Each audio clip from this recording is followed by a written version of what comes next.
Bitcoin will reach $13 million by 2045, according to GigaChad, Michael Saylor. We just passed $98,000 worth of a Bitcoin, and the obvious question everyone is asking themselves is, okay, so when is the dip or the correction going to happen that will then lead into the altcoin season? So in today's show, I'm going to explain and walk through the things that you need to look out for and prepare for so that you are ready for this life-changing altcoin season. Only if you play your cards right though. My name is Jessica, and I am so excited to bring you today's show. And without further ado, let us get started.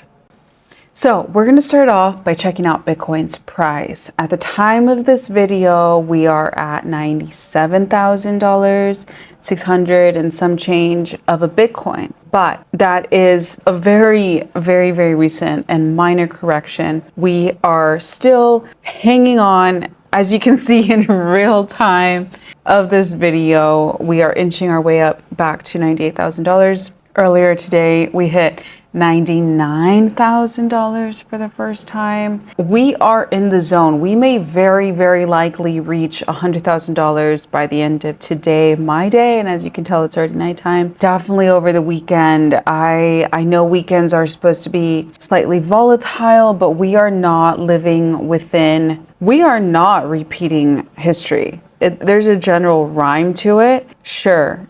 But as I lay out today's show, you will see and judge for yourself. We are falling into a general pattern, but we definitely have catalysts like we've never seen before that may very likely bring Bitcoin up to a $300,000, $500,000 Bitcoin, this parabolic phase of this bull run. So let us keep going.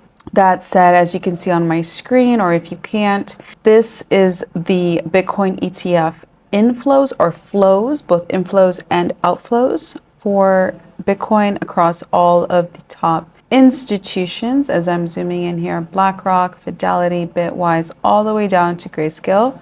And if we climb down, you will see that as of yesterday's close of business day, so in the next couple hours, by the time this video comes out, we will be seeing market open on the East Coast, but this is still end of market day as of November 21st.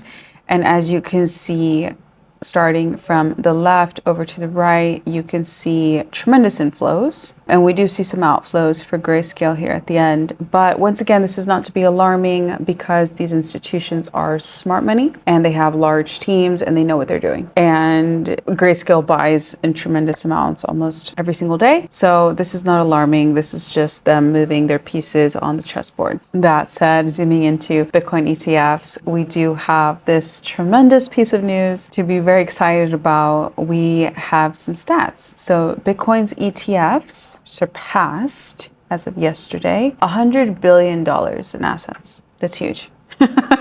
Billion.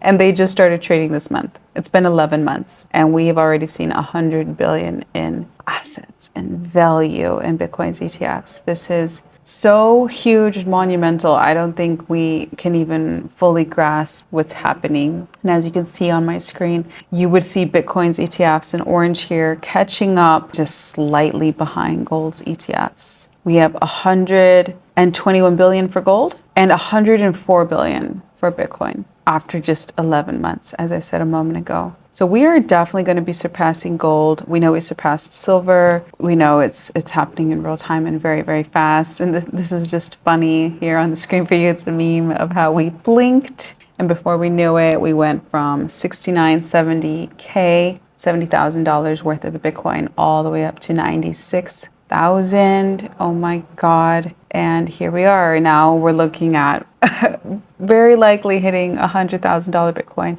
today, if not tomorrow. And then we know once that happens, we are going to the moon, guys. It's not a meme anymore. It's happening. We've just never seen times like this before, ever. It's unbelievable. And as you can see on the chart here, this is presented by Ali, and he's basically saying, as the chart will explain for you, that what the chart looks like right now for us looks very similar, if not almost close to identical, as it did to the December of 2020, so last bull run, right before we broke out into the parabolic phase. Even the RSI is nearly identical. So if this holds true according to historical patterns, which remember, we don't have to stay within these guidelines, but this is just a baseline, then we could very easily see Bitcoin going up to $108,000 and then potentially drop or correct a little bit down to 99, and then from there bounce back up to $135,000 Bitcoin. But keep in mind, these are all projections, and these are all projections based off of past historical patterns. And as I've said in my previous videos, we have never seen what we are seeing right now with Donald Trump being elected to be president, the world and the United States ever. First Bitcoin pro crypto president, Elon Musk as his new BFF. It's also pro crypto with Doge. We have Senator Cynthia Lummis, which I'm going to share news for you. Bitcoin into the strategic reserve for the US, which would basically save us from all our debt. We have countries all over the world adopting Bitcoin. Companies, the biggest of the world, Microsoft and Amazon, moving into Bitcoin. So keep in mind that what you're seeing on the screen is only in light of historical patterns. It definitely doesn't take in or price in all of the other major events happening in the world. And then as you can see here, Polymarket, which we know has been right a lot. We collectively on Polymarket predicted and were correct to predict that Donald Trump would become president. We've predicted many things through this platform. And right now, the prediction model is projecting that Bitcoin will, this is so crazy, guys. It literally dropped right as I was preparing to make the show. So as of now, it shows you how crazy. Okay, so this is such a brilliant example. I'm so happy this happened because as I was preparing the show, it was at like 97% chance that Bitcoin will hit 2020, like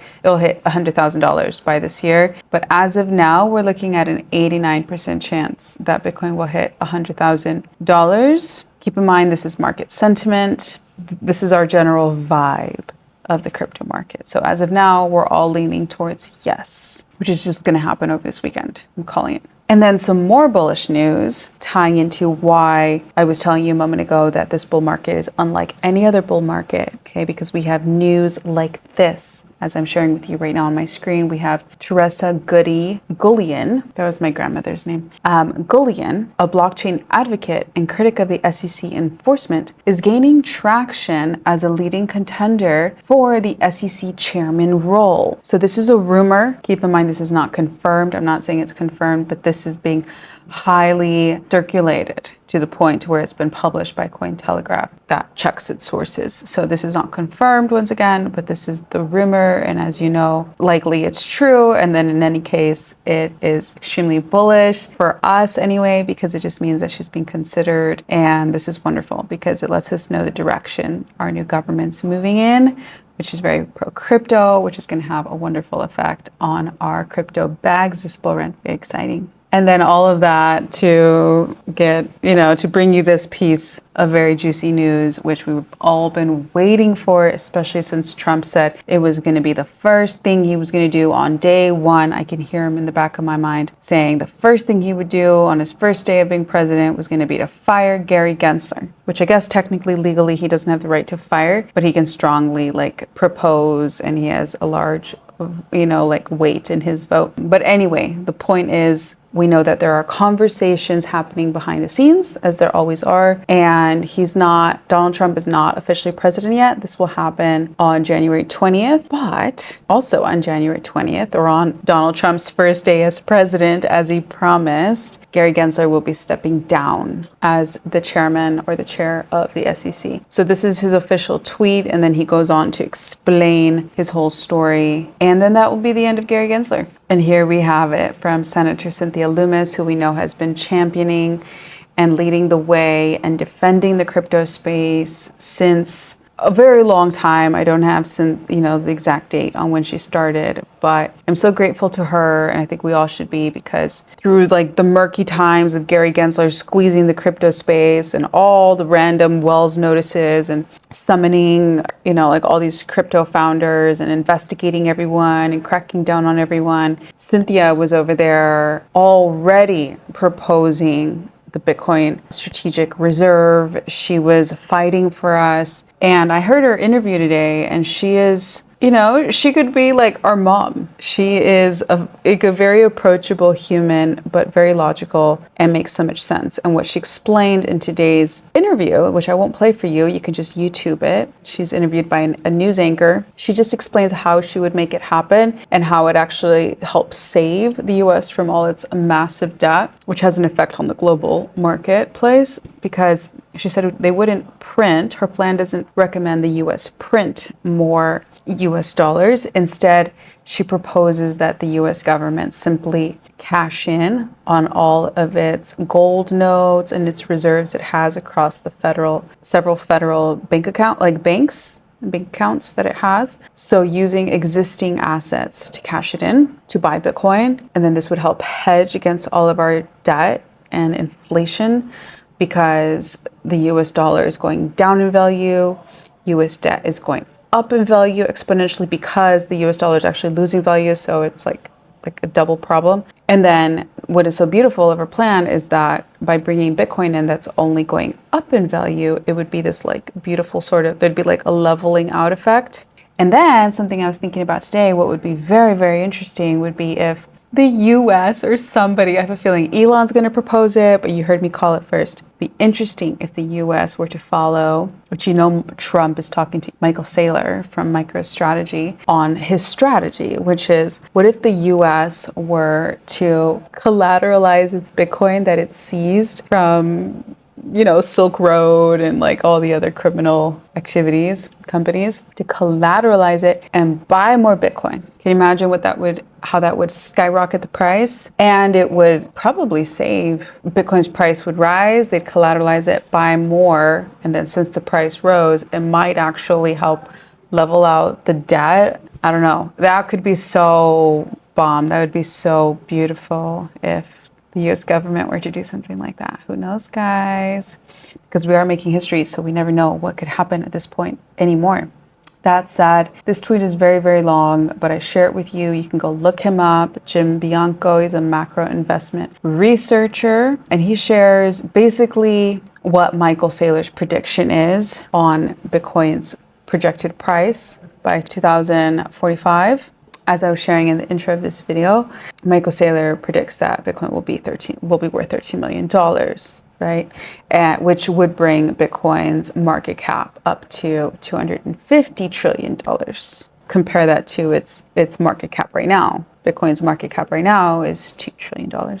So then this tweet goes on to explain how this amount, right, this new market cap value, would technically be double that of the world's GDP, current GDP, times 2, because our current world's GDP is 105 trillion. So it would be double the stock markets. So in 20 years, Bitcoin would be worth more than all human production and private property equities combined. All right. And then he asked the question, but how much will that be worth in the future if inflation continues? That might not buy us so much. So anyway, I won't continue to read it because it's basically a very detailed breakdown of how this is actually not a good thing if Bitcoin is worth $13 million in the future, because that's based on an inflationary currency as the US dollar, as Bitcoin is technically kind of denominated in right now. I mean, Bitcoin is its own currency and it's denominated in itself, right? It is. But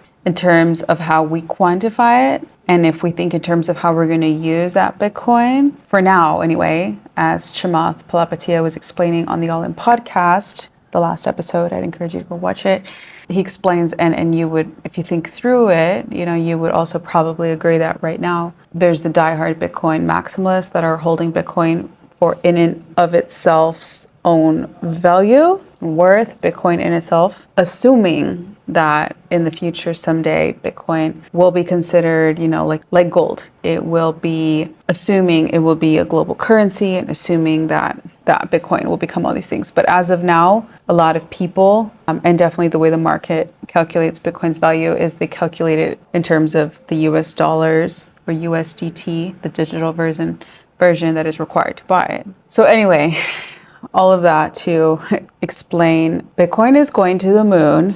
And as of now, the fact it's projected to be so expensive in the future is not technically a good thing because it's calculated and based off of inflation. Anyway, I think Michael Saylor just used that example because we are still living in today's world where we still do quantify Bitcoin in terms of its US dollar or USDT value. But I think the point behind Michael Saylor saying it's going to be worth $13 million is to explain like how valuable it's going to be, right? So anyway, moving on, that was a bit dense. I know, go replay it or read that tweet to fully understand it yourself. But in terms of some more bullish news, if you saw my yesterday's video, then you would know that Blackrock, known as IBIT, their options went live, options trading, which is amazing. They're like insurance policies for traders or investors, and then just protects them, right, from like a price drop or surge they weren't accounting for. And it's a whole other category of trading revolving Bitcoin. And they did so well, and many believe, and for good reason, that it had a huge impact on Bitcoin's market. That's why Bitcoin's been pumping, also dumping, because think about it, there's always people that want to take profits. It's so normal. It's like breathe in,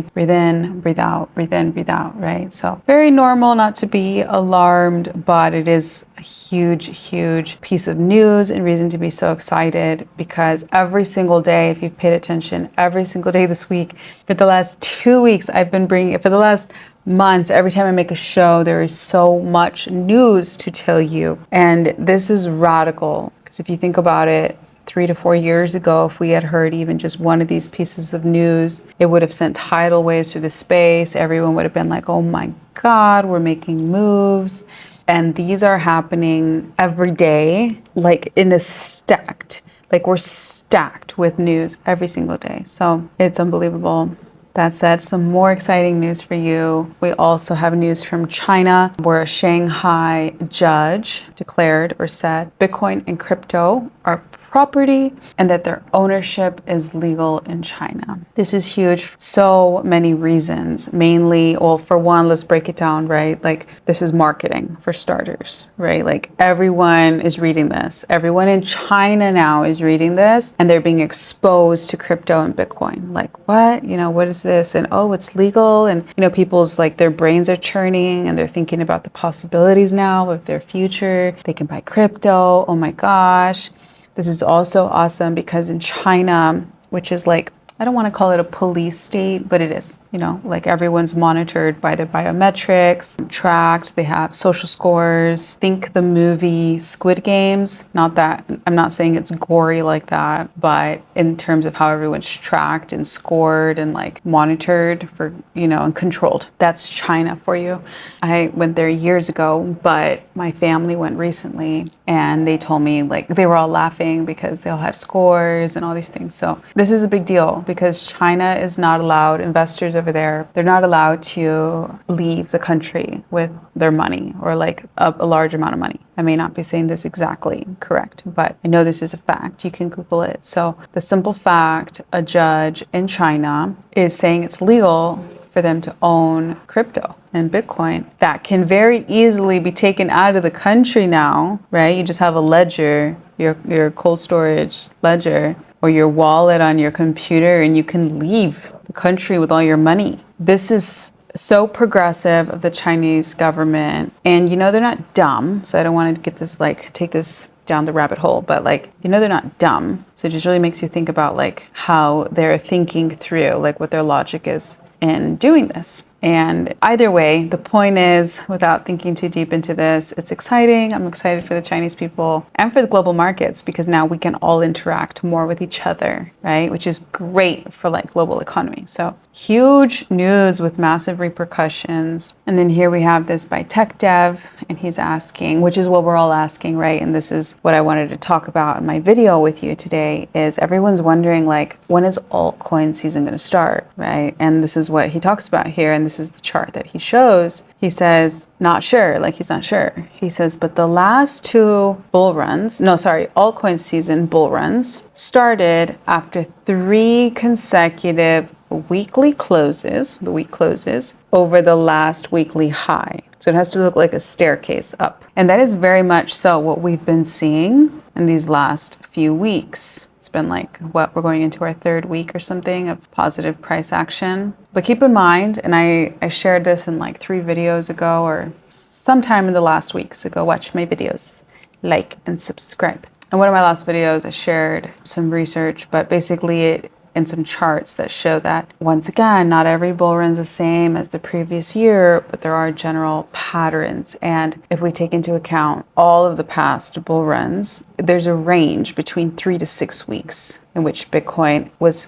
undergoing its price discovery mode, up, down, up, down, up, down. And so right now, we could very well say we are halfway through. It may start like tomorrow, right? But chances are it's not. And for all of the huge fundamental or big picture reasons that I shared with you earlier, like Donald Trump, like Senator Loomis, like the Bitcoin Reserve, like Gary Gensler being removed, like I said, like in my yesterday's video where I shared, Microsoft is now has several $1 billion. They're going to be meeting with Michael Saylor to invest into Bitcoin. Jeff Bezos just liquidated some shares from Amazon in the millions. Also meeting with Michael Saylor, seen having dinner or lunch with Michael Saylor to talk about it. So there are so many huge reasons outside of the charts, okay, outside of historical patterns. There are huge reasons that point me anyway, into believing that we're not done yet. We're not done yet. Bitcoin's going to continue to run. Small corrections are normal. It's like relieving some of the pressure and welcoming new people to come in and buy. And then here, the next few tweets, I'm just going to hone in and focus in on how things work as we are entering into altcoin season. So for one, we see here with Chris Bernisky, and you can read it on the screen, but basically what he's saying is that, Bitcoin's incredible strength, right? Or it's like upward trajectory as we're seeing, it sows seeds of doubt in alts. What does that mean? It means it makes people worried. People with PTSD from last bull runs, or maybe even if you don't have PTSD, you just get worried, right? Like they say, if something's too good to be true, then chances are it's too good to be true. It makes people question themselves and the bags that they're holding, like their altcoin investments, makes them question themselves because things are like, oh, it's like Bitcoin is pumping, so maybe I should move my money, my investment, like my value from these altcoins into Bitcoin. So as they're moving all of their value into Bitcoin, all the altcoins just keep going down, down, down. And then that makes people even more worried, and it makes them look at the price, because if everyone's doing it, then the price of altcoins are going down collectively. Gets people worried. And then what does that do? That actually always creates the opportunity, because you have old crypto money, I'm going to call it, OGs in the space, who see this happening, they know what's going to happen, and so they scoop. Just the way they thought of Bitcoin when Bitcoin was dirt cheap, or during the bear market, they saw it as like, oh, wonderful, it's on sale, I'm going to buy. That's how they see the altcoins. And then they start buying up the altcoins, and as they buy up the altcoins, then the rest of the people come running, because they're like, oh my gosh, the altcoins are going up in price, I better buy now before it keeps going up. So then that causes the domino effect to continue. And then this guy here, Iconic XBT on Twitter, he explains a scenario. And this is actually good advice. I'm going to read through it quickly. He says, this is a conversation, right? Like people are having, and his response to them. He says, he hears people saying altcoins are dead. And he's like, no, you idiot. Listen carefully. The higher BTC dominance rises, the harder it will fall, which I don't agree with, but I understand what he's saying, right? It means the higher and the more money goes into Bitcoin, the more money there will be to pour into altcoins. So he says, and when it does, alts will explode. But here's the smarter play, and this is what I want you guys to pay attention to. He says the alts are already showing strength before BTC dominance has even fallen. Are the ones you want to buy and hold. Okay, so my tone of voice, my intonation was off here, but what he's saying is pay attention during this time when altcoins are not in dominance. Pay attention, go to Banter Bubbles by Rand Neuner, very good tool. Go and be monitoring which altcoins are pumping even right now through the silence of the storm. And those that still pump right now, most of which I've covered in my past videos, another reason for you to go watch them. Almost all of the news and alpha I share in my last videos are still relevant today. But the ones that are still pumping through these quiet times, those are the ones you want to buy and hold. That's your golden ticket, he says. Don't miss it. So that's your sign, okay? And then here from Benjamin Cohen, he, further leans into this and he explains what's about to happen or most likely happening right now in real time in both a positive and a negative way in light, right? Because it's always about perspective, right? And so he says, the good and the bad news. The good news is that alt BTC pairs will likely stop bleeding in 6 to 7 weeks. Okay, so there's an end in sight, is what he's saying. The bad news is that alt and BTC pairs will likely not stop bleeding for 6 to 7 months. So it's the exact same news, but articulated differently and in a different tone. Okay, so this is good news because it's going to stop eventually. We know it's going to stop, but it's bad news because in the meantime, it means you need to be patient. It means you need to not count on that money. It means you need to stay steady and stable and take a screenshot of this and just look at it every day and then put it on your calendar like 1 week before so you have your eyes peeled. That's what it means. That said, taking a closer look at Ethereum, because we know that Ethereum is the leader of all altcoins. And we remember that the rotation of liquidity in the market goes, Bitcoin has to pump, then that value pours over into Ethereum and Solana, because they're like competitors, right? For the same sort of thing. And then from there, all of their ecosystem tokens get the value, right? And then they pump. So we need to pay attention to what's happening in Ethereum and Solana's ecosystems right now during these days where we don't know exactly the way it's going to happen. We don't know if we're at the end of 3 weeks and Bitcoin already found its price point and now it's rolling into altcoin season, because in the past, Bitcoin discovery mode took 3 weeks to happen. We don't know if it's going to last 3 more weeks, because historically sometimes it's lasted up to 6 weeks for price discovery for Bitcoin. So we don't know where we are on the timeline. So because we don't know, these days are very volatile. I do not encourage trading at all. I'm not a pro trader, but they're volatile. There's no way to time this. And the only way I would say is okay for you to go long or short anything is if you can afford to lose it and not cry. I am longing Bitcoin right now, full disclosure, but it's with money that I didn't remember I had on an exchange. So that's why I'm doing it. And I am going to close it soon. I will let you know when I close it. So stay tuned and follow my Twitter account, because I make these videos Monday through Friday, but on the weekend, I don't. I try to get some rest and work on the course that I'm building for everybody for free to help everybody get on board and ready to jump into the crypto space fast. So anyway, but I will share it on my Twitter when I close my long. So you will want to be following me. It is Crypto by Jess. But back to what I was explaining a moment ago. We need to be following Ethereum. And this is where Ethereum is at right now. If you can see my screen right here, we're at an all-time low, historical low. And if I zoom out, you'll see why. This is where we are now, where my mouse is. And if we draw a straight line across the screen and zoom in a little bit for you, you will see we're at the all-time low as we were back in 2021, summer of 2021, before the parabola kicked off. And if you can see my screen, you will see that all you can see on this chart is when it pumped back up. Well, if history repeats itself, that is what we can expect any moment here. But keep in mind, like for me anyway, guys, like I don't think it's happening. I don't think altcoin season is happening yet. We did see alts pump yesterday, which leads me to a different theory, which is basically that I don't think Bitcoin dominance has stopped discovering itself, like its own new price point. But because this bull run is unlike any other with so much global mass adoption, I think things are just going to be a little bit different this time. And there's a lot of liquidity and rolling into these different positions and types of tokens. So Ethereum might continue to go lower, but we have seen recent whale action, people scooping, because remember, Ethereum, while Solana's faster, and we're going to take a look at it in a moment, or here we go. Oh, this is the news I was going to tell you. There's a giant whale continuously buying Ethereum. Since November 11th, a whale has bought 26,028 ETH worth $80.6 million on Binance. So there has been whale action, okay? The price overall is still at an all-time low, but there has been whale action, people scooping in huge numbers. And if we read this tweet, it's long, so I won't go through the whole thing, but this is by bsmokes_, and he breaks down the differences, right? Fees, protocols, total value locked, active addresses, revenue within 24 hours, stablecoin market cap, volume in 24 hours, inflows, market cap, etc.,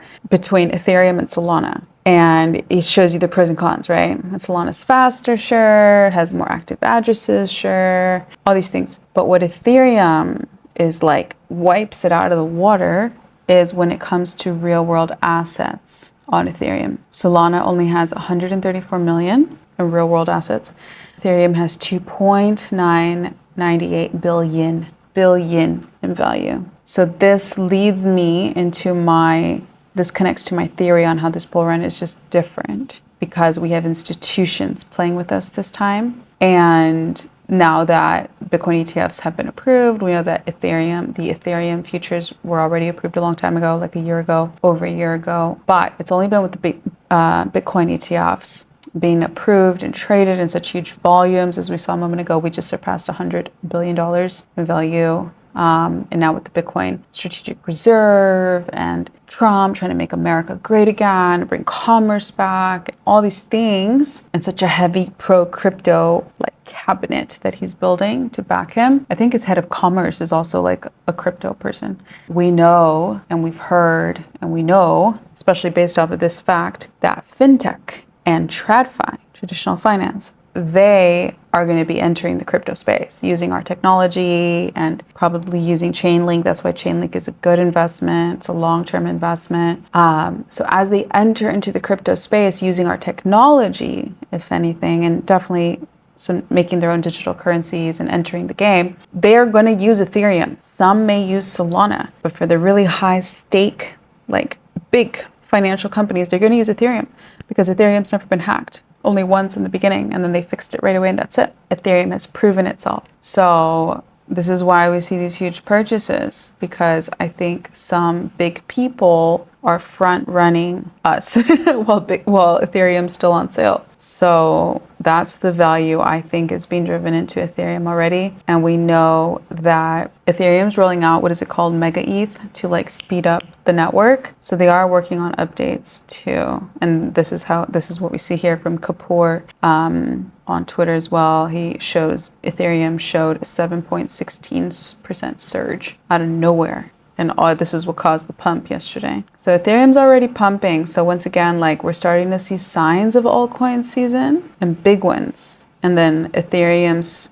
taker by volume also hit a $1.683 billion in one single hour candle. I mean, come on, guys, that's like one person, or that's definitely very coordinated, right? So it's you have to have your ears, pay attention, connect these dots. There's some serious movement and investment into Ethereum, and I have a feeling it's some big institution, it's some big financial company, it's somebody front running us on Ethereum. So Ethereum's not dead, and Solana's definitely kicking. Here we can see Solana's monthly DEX volume hit $100 billion for the first time ever. So we're already hitting new all-time highs, historic new all-time highs in Solana, and that's without altcoin season having even started. We know it's meme coin season, so that's probably part of it, definitely part of it. But Solana has seen some huge action, and a lot of this is also due to the what you can read on my screen here. This is by journalist and producer Eleanor Terrett, and she explains and lets us in on the scoop that Solana is we're very likely looking at a Solana ETF being approved sometime in 2025, next year. So now we have talks of a Solana ETF. I called it a while ago as well. So it's like, just take all of this in, all this information, and just think about like where we are in light of the bull run and how we're literally about to pop. And then here, we're gonna wrap up the video with some news on meme coins, because I do want to keep you guys up to date on what's going on. And here we have huge news for BONK. We know it was listed on Upbit's exchange, which caused a 12% pump. But now the conversation is all about whether it can sustain, right? It can sustain the momentum. And then this tweet, I won't go into detail, but it basically explains the differences in how WIF and BONK have performed during these times before altcoin and meme coins super cycle, because that's what we're most likely going to see for meme coins. We've already been in meme coin season, but we're about to see a super cycle. And we can see, and we know based off the previous news, that BONK broke out. But WIF, that's been following its chart, similarly has yet to break out, and many are projecting it will be in early December, aligning with the altcoin season. So go read this on your own. It's by pickle_CR Pickle. Very interesting. It explains like how the KOLs are behind it, all these things. So it's a lot to read for right now, but it looks like WIF will probably break out early December. And then just some final drama. I just want you guys to be connected and be protected if you are holding some Shiba. And this is not FUD against Shiba either. I hope the community doesn't take it that way, but it's just a fact, right? Everyone holding Shiba should know that it was discovered that 10% of the supply is held by the same person holding 150 different addresses. So this is a little scary, because it means if they ever decide to sell, they could dump on everybody. Now, hopefully, what good founders do is if they ever sell anything, they sell a little bit at a time. So there is that possibility. I don't know who this is, and I don't want to speak out of line, but it is alarming in any case that it would be discovered one person holds such a large percent of the supply, because it is a risk. It could happen. So stay safe, guys. I hope you found value in today's video. I hope you're doing well. I hope you had a great week, and I hope you're so excited to be in crypto. If you're here, you're so early. You're part of the top new 1% of the world financially, and all you have to do is keep going. That's it. And it's my commitment to come to you every day, Monday through Friday. So I hope you appreciate it, and I look forward to seeing you here on Monday. And follow me on Twitter for any news and updates that will happen over the weekend. I'll let you know if I close my Bitcoin long right away, and in my Telegram community, which is also linked below. So that's it. Take care, guys. Ciao.